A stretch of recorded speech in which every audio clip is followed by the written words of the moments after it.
एक समय की बात है। दिन छुप चुका था और थोड़ा अंधेरा हो रहा था।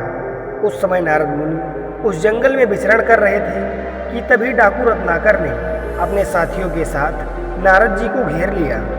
नारद मुनि अपने आप में मग्न थे और उनके मन में किसी प्रकार का कोई डर नहीं था। रत्नाकर ने नारद जी से पूछा, सुनो ब्राह्मण, मैं रत्नाकर डाकू हूँ, क्या तुमको मुझसे तनिक सा भी भय नहीं लग रहा? नारद मुनि ने कहा, रत्नाकर, मुझे किसी भी बात का भय नहीं है। मैं ना तो किसी असफलता से डरता हूँ और ना ही मुझे अपने प्राणों का भय है, और ना ही कल का और ना ही कलंक का, लेकिन शायद तुम बहुत डरे हुए हो। रत्नाकर ने गुस्से से कहा, मैं डरा हुआ नहीं हूँ, मुझे भला किसका डर है? नारद मुनि ने कहा, अगर डरे नहीं हो तो इन जंगलों में छिपकर क्यों बैठे हो? शायद तुम राजा से डरते हो या फिर प्रजा से। रत्नाकर ने कहा, नहीं, मैं किसी से नहीं डरता। नारद मुनि ने मुस्कुराकर कहा, तुम पाप करते हो और तुम पाप से ही डरते हो, इसलिए तुम यहाँ पर छिपकर बैठे हो। लेकिन शायद तुमको यह नहीं पता कि इस पाप में केवल तुम ही भागीदार हो। इसका दंड तुमको अकेले भुगतना होगा, कोई तुम्हारा साथ नहीं देगा।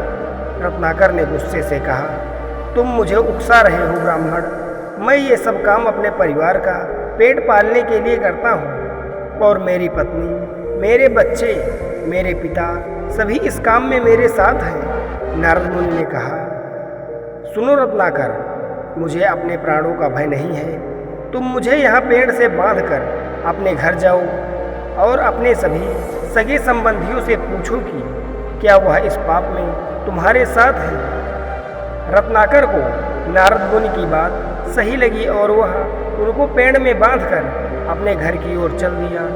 घर जाकर उसने सबसे पहले अपनी पत्नी से पूछा कि मैं जो ये पाप करता हूँ, क्या तुम उस पाप में मेरे साथ हो? तो पत्नी ने उत्तर दिया कि स्वामी, आप इस परिवार के पालक हैं, ये तो आपका कर्तव्य है। इस पाप में मेरा कोई हिस्सा नहीं है।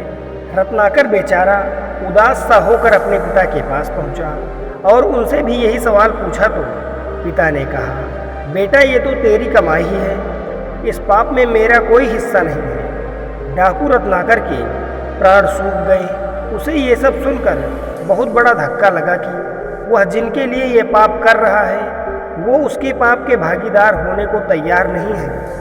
रत्नाकर हताश होकर वापस नारद मुनि के पास गया और नारद मुनि के पाँव में गिर पड़ा और उनसे क्षमा मांगने लगा। नारद मुनि ने उसे उठाया और सत्य का ज्ञान दिया। नारद मुनि ने कहा, सुनो रत्नाकर, इस धरती पर तुम जो भी कार्य करते हो, चाहे गलत या सही, सबका पाप पुण्य तुमको ही मिलेगा।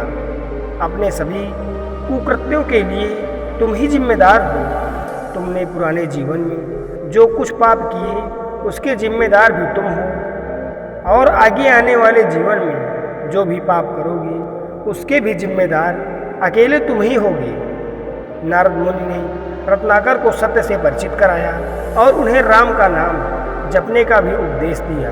रत्नाकर से राम नाम नहीं लिया जाता था तो नारद मुनि ने उन्हें मरा मरा का उच्चारण करने को कहा और मरा मरा जपते हुए यही रत्नाकर राम नाम का जाप करने लगा और आगे चलकर यही रत्नाकर महर्षि वाल्मीकि के नाम से प्रसिद्ध हुआ।